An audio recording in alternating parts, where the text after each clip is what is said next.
video, I would like to take a deep dive at the Capital Protected Certificate, which is one of the 4 standard product categories in structured product investing.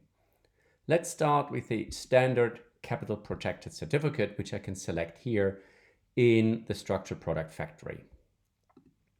And in the payoff chart, you can see the typical hockey stick payoff of the Capital Protected Certificate with an upside on the right-hand side and a protection level on the left-hand side. Now, first things first, how is this certificate constructed? How is it replicated? So let's look at the replicating portfolio, and we can see that the Capital Protected Certificate is replicated by a zero bond that is providing the protection and a call option that is providing the upside. Now, there is a handshake relationship between the zero bond and the call option, because at maturity, the zero bond has to pay the strike level of the option. And this handshake relationship is basically defined down here by the construction rules. But let's go back to the product.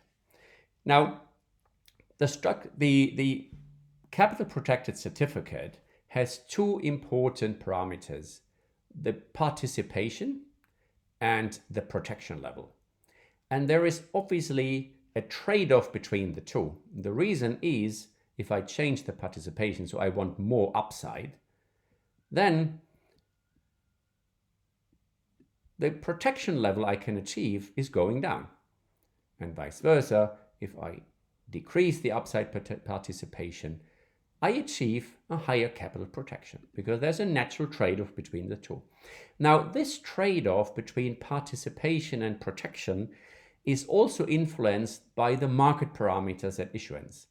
For example, if I assume higher interest rates at issuance, then I can achieve a higher protection level.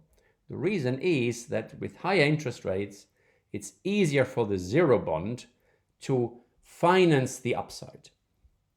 But on the other hand, if at issuance volatility is higher, then the capital protection level will be lower because the call option will be more expensive.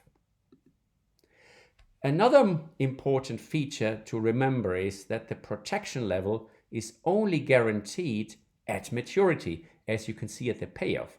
So I'm starting today, I'm looking at the payoff today, and when I go towards maturity, you can see at maturity, the product is at the protection level, but not before maturity. It's even easier to see that when we look at the return distribution. So this is the distribution of returns at issuance.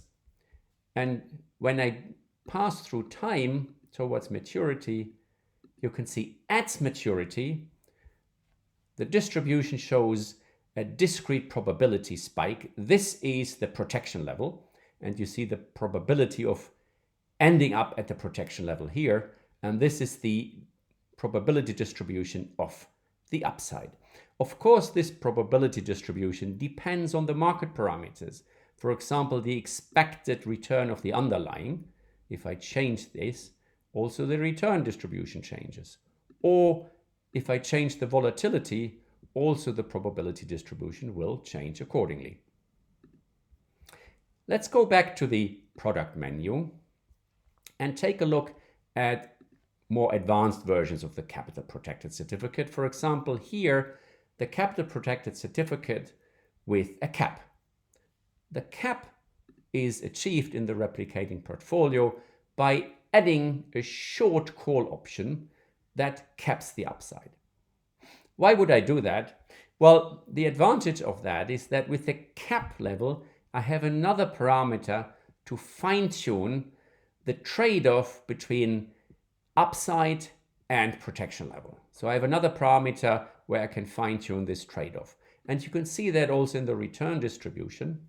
If I go back to the return distribution of maturity, you can see that the protection level appears as a probability spike here and the cap level as a second spike here. And the upside is between these 2 spikes. So this is the capital protected certificate with CAP. Let's take a look at another product, the capital protected certificate with knockout. So here there is another parameter to fine-tune the trade-off between upside and protection level, which is the barrier level. So the barrier level, you can see that in the chart here, shows where the upside is limited. And once the barrier is hit, the upside goes down to the rebate level, which I can fine-tune here as well.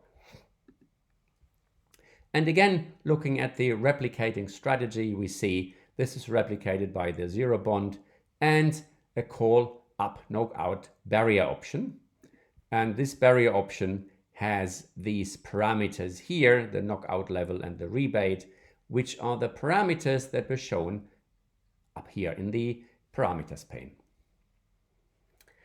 That concludes the introduction of the capital protected certificate. I hope you enjoyed this video. Thank you for watching and goodbye.